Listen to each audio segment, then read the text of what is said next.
here today to talk to you about how I stepped from the shadows into the spotlight.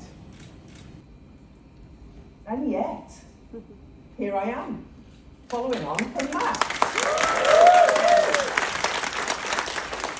So how do you go from hiding, scared, and unwilling to interact and change our direction in so many different places?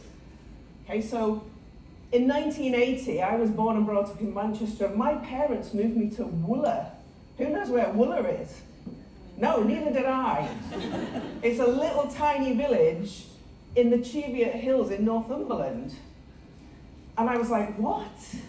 Brought up in Manchester, could get the bus to anywhere, was watching Manchester United every Saturday, going out with my pals, and then I was in Wooler with sheep.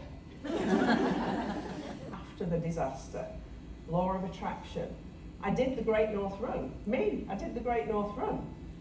That was on my bucket list. I was starting to manifest big things so that I could change, and I met husband number 4. Married husband number 4. So I now have a ratio for life, ladies, yeah?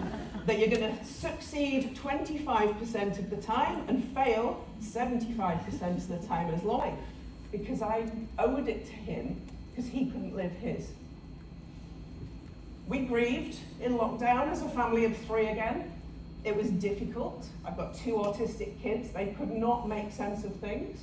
We were living in this great big house that we bought together. It no longer felt like a home. It felt empty. But when we moved into it and I'd bought the dream home, I started doodling and saying, what's next? For a castle in Scotland. I wanted to feel what it would be like to live and own a castle in Scotland.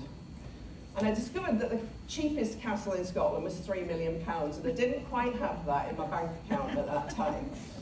What I could do was create a plan to make £3 million and buy a castle. So I created a 10-year plan. How am I going to do this? Nothing's going to stop me. So I thought I would create a platform for them to be heard. Introducing Forget Coming Soon. It's here. Today is launch day for Beyond the Ordinary.